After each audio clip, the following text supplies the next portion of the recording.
Hey guys, welcome back to the podcast. I'm your host Travis, Katie? and this is episode 8 of TK's Nerd Life. And this episode, we're doing a review on the Fantastic Four movie. So, this video will be getting into spoiler territory. We'll obviously let you guys know when we get into that part, but yeah, just giving you a heads up now. But yeah, so Fantastic Four, what do you think of that? I liked it a lot. It definitely, this movie, I feel like it definitely brings the comics to life for the Fantastic Four.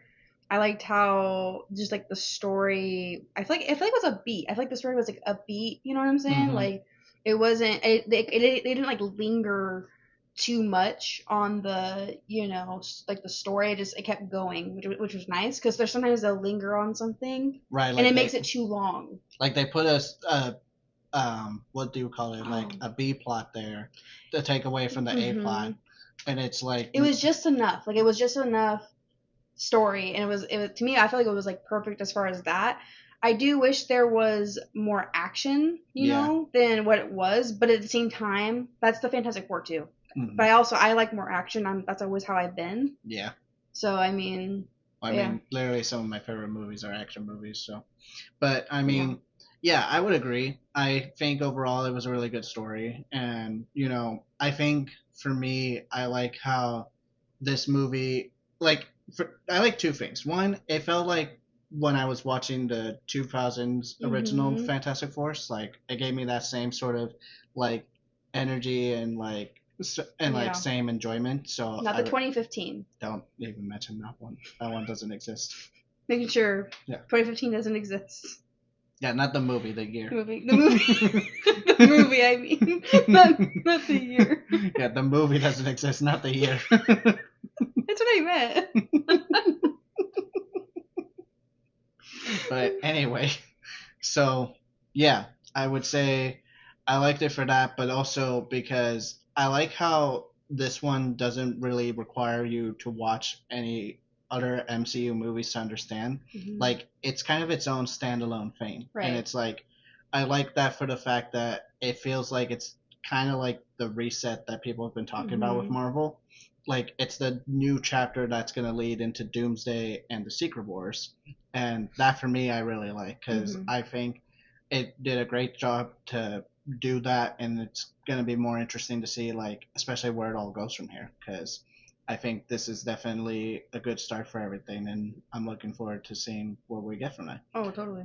I would agree, yeah, I would have liked a bit more action, but again, I think that's just kind of how the Fantastic Four works. Like, you're given a giant problem that, like, literally Galactus sized, and Mhm. you're trying to figure out how to stop something like that, and that's just what the Fantastic Four does.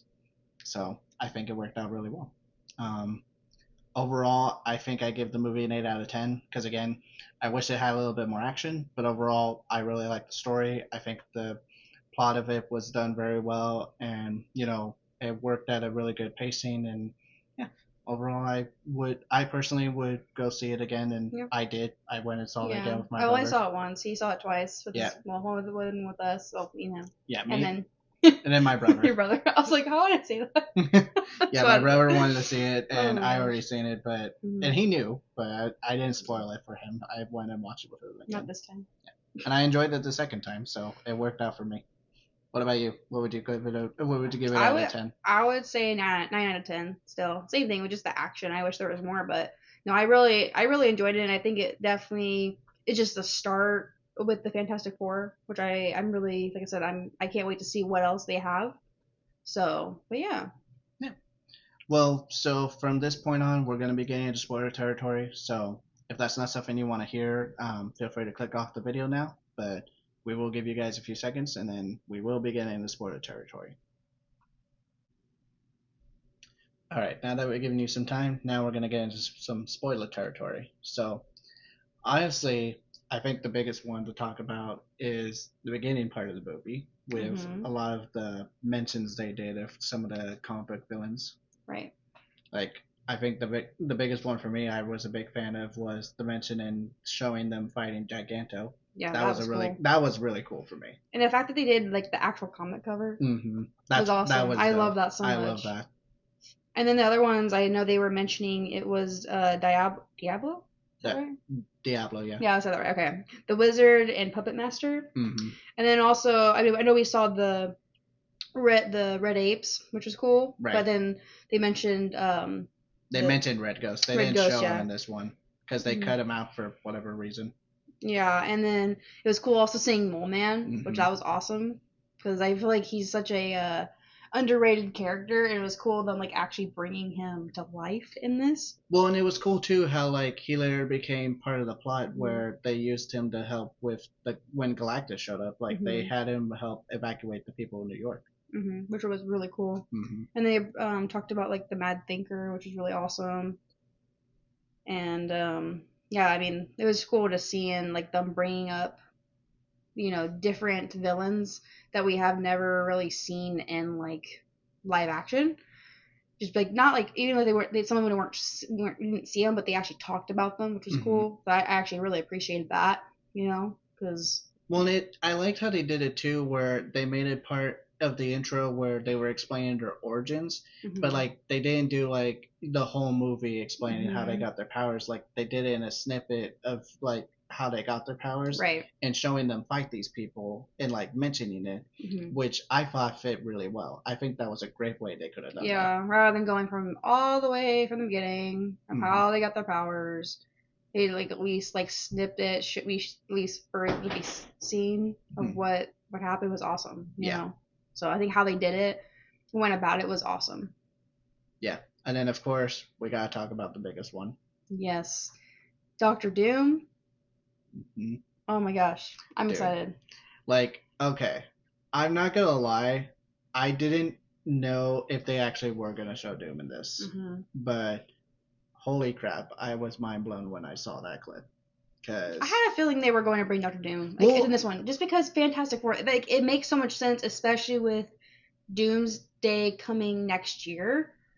And to me, it would have been dumb if they didn't at least do something in Fantastic Four because he's a main villain for Fantastic Four. Well, but I thought the only thing they were doing was when they showed Sue like talking at like that event with like I believe it was the United Nations, and they showed the Latveria seat empty. Like that to me, I thought was gonna be the only thing we got. Like I thought that was our subtle hint to like Doom being in that universe because they didn't show him there or anyone there. That's what I thought it was. But then when they showed him like there with Franklin, I was like, oh dang, like he's actually there. And well, it makes sense though because I know like in Secret Wars like I know Franklin. I remember kind of like slightly like he was kind of a big part like with his power in the comics in the 2015. It was the 2015 one, not the original one. Yeah, not the original. Because in the original one, yeah, he's not there, but in the 2015 one, yeah, he plays a big role. Yeah, so that's the thing. I'm like, this is exciting because and the fact that like he's a part of it, and I was curious like was Franklin like in the movie? Were they gonna just like completely cut him off? So and it was kind of cool too at the end seeing how like Franklin's power just by healing Sue Storm. That was also cool. Well, yeah, and they didn't like. I'm happy they didn't use too much because I feel like if they did too much, that's where it would have. Yeah, that it would have been a little overkill for me at that point. Overkill. So it was kind of cool just seeing that, But yeah, no, Doctor Doom was definitely like. Well, and it's like because it plays into one of the theories that I talked with you about, how in Thunderbolts they showed the end credit scene of like the Fantastic Four ship going into the universe. I truly believe now that on that ship it's not the Fantastic Four. I think Doctor Doom's on that ship, and I think to make it even more interesting now, I think he's on that ship with Franklin. I think like from what we saw, he kidnaps Franklin and takes him to that universe because he knows of his power and he needs it for something. It's part of his big plan. And so he goes there because he's running away from the Fantastic Four, so they can't catch him. And it would be even cooler to see them go there to obviously save Franklin, but imagine them going there because they see that RDJ, like Iron Man, is the face of Doom, and they know that, and they see he's worshipped as a hero there because they only know him as Tony Stark. They don't know him as Doom, and they're like it catches them off guard because they don't know Tony Stark in that universe. They only know that guy as Doctor Doom, the Yeah, guy who because I kidnapped know their Kevin son. Feige like officially said that that was RDJ. Right. Which the other thing is, there's another theory I still have is more of the fact of, is this the real Doctor Doom? Right. Is RDJ actually going to be the real Doctor Doom? Because I know he was. It was funny. I don't know if you saw this video, but he was reading a Avengers. I think it was like the West Coast Avengers book, Mm-hmm. and I guess in that one, it actually was like the Doctor Doom that they have is a different Doctor Doom. It's not even Victor Von Doom. It's a completely different Right. It's a different Doctor Doom. So that's the thing. I'm like, is he teasing us? Like, because he could be teasing us that he could be still the real Doctor Doom, or there's someone behind the scenes that we just don't know at all that is actually the real Doctor Doom. And it's possible. It's possible because there's so many things. Because they can even do infamous, what's it called? Infamous Iron Man. Right, Infamous Right. Iron Man, where he gets like that symbiote suit that turns him like. Is that what I'm thinking of? No, or- not the symbiote. No, because he actually wears the Iron Man suit. Which one am I thinking? Oh yeah, I'm thinking of a different one. Yeah, Infamous one. That's yeah, you're right. It's that one. I was getting that confused with, I think it's Superior Iron Man, where he has that symbiote suit. I never read that one. I'm not gonna lie, so I don't know that one. But I just know about the infamous Iron Man. Like he actually is wearing the Iron Man suit. Yeah, Iron Man suit with the Doctor Doom. Yeah. So I mean, that'd be great. Yeah. Well, and again, it'll be interesting to see. I will admit, I think I know a lot of people are saying like this like it could be a trick and stuff, and it very well could be, because it would be something that I could see them doing. It'd be funny though if that wasn't the plan at all, and they're just teasing all this stuff, right? Or if it is and it's someone completely different, then it's like, okay, then who's the real Doctor Doom? You know? Yeah, it's kind of interesting, like what they're doing.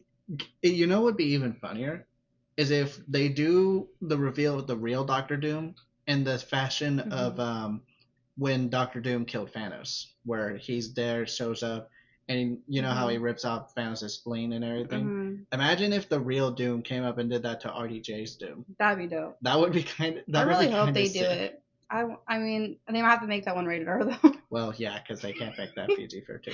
Like an uncut Avengers Doomsday. That'd be awesome. Like Zack Snyder. The Zack Snyder cut of the Avengers Doomsday. Yeah. But who's the director of this one? I think it's Feige. I thought. Is it Feige? Whoever's directing this one. Yeah.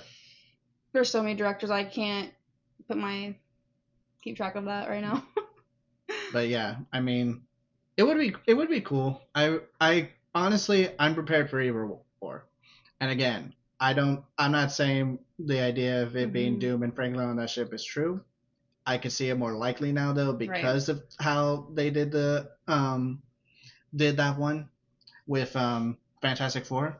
But also because of how in the end credits, when they show the music, it's the song for him is called Doom ? But now that we know it's RDJ's Doom, it kind of now begs the question: is he the real Doom? Right. Like we've been saying this whole time. I mean, yeah, I'm not disagreeing. But again, we'll have to wait and see. Yep. We only have 1 year to wait, though. Thankfully. Too long. It's too long. But yeah, I mean, that's pretty much all I have to say. Anything else you wanted to add? Nah. All right. Well, that was our review, guys. We hope you enjoyed our take on Fantastic Four First Steps. And yeah, thank you guys for watching. We always appreciate it. And we will see you guys later.